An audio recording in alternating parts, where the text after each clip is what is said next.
So we thought, as Tony mentioned, talk about a little bit what we did this year. Really, the focus was on the budget and the taxes and finances, and talk about some of the other issues that we think are going to be coming up this coming cycle. The session starts February 8th. We're now in the stage where we're proposing bills and submitting them and researching them for the session upcoming. So if you have any ideas for bills or thoughts or things that we should change, this is a great time to let us know. So the elephant in the room, so to speak, this year, and it wasn't unique to Connecticut, it was the Connecticut state budget. Ultimately, what passed in May was what resulted in, we're going to talk about the tax size side for a minute. Largest tax increase in state history. Someone asked, well, what about when they instituted the income tax? Actually, that was a new tax, but this year we increased taxes by a greater dollar amount than what was done in 1992. Increased the sales tax to 6.35%, reduced the property tax credit, anticipates an increase of the gross receipts tax on gasoline.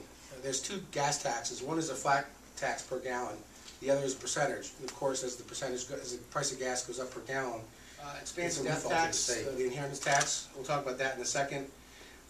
Increases the tax on hotel rooms, cigarettes, alcohol, insurance companies, real estate sales.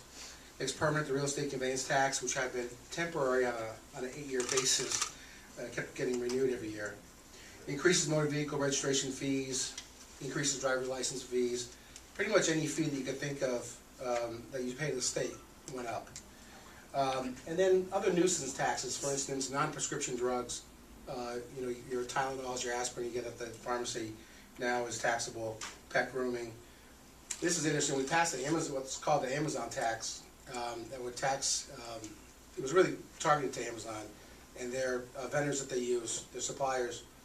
And about 2 weeks ago, the Commissioner of Revenue Services here in the state said he wasn't going to pursue that. I think they're waiting to see if the feds approve an internet tax across the board. So in the interim, even though we have this tax that's been approved, they're not collecting on it. I think one of the things that we did, which I think is probably the most reprehensible, is we made certain taxes retroactive. And I know I got calls, I'm sure Tony did, in the last few months of 2011, where the tax tables changed. And so in the last 2 or 3 months of the year, you had to make up this higher income tax rate going back to January 1st. This isn't the first time it's been done in Connecticut, and it's been done elsewhere, and it's been challenged in the Supreme Court, and it's been ruled that it's legal to do. But I think any retroactive taxes is just really low, and particularly when it comes to the estate tax. We also changed that and made it retroactive January 1st. And they did this about 6 years ago. I say they because I didn't vote for it, but I was there. And I remember having 2 people in Ridgefield call me, and it was a real big issue for them. Their estates were cash poor, although they had assets, and they caused, I know one family forced them to sell their house. So what happens is if you're ill, say last year, and you do your estate planning based on one set of rules, and you pass away in February, and the legislature in May changes the estate tax, it makes it retroactive January 1st. The person who passed away doesn't have an opportunity again to change their estate planning. I think it's really low, and one of the proposals I'm going to put in this year is no more retroactive taxes. There's an article today somewhere I read. I caught the headline. I haven't read the whole story yet. I'm not sure it was the Hartford Current, about is it worthwhile for states to be bidding against each other for these companies.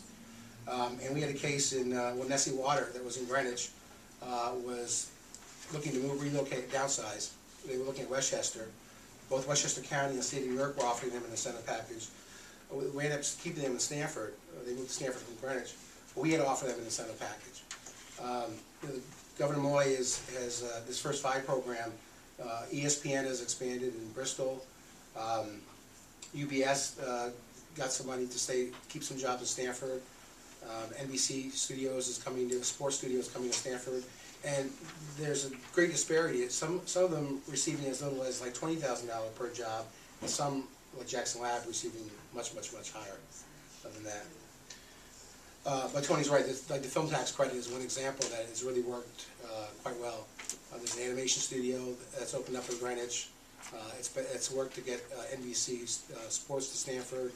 We also got the Maury Povich show and Jerry Springer, I think. They were the early ones. I'll talk about them.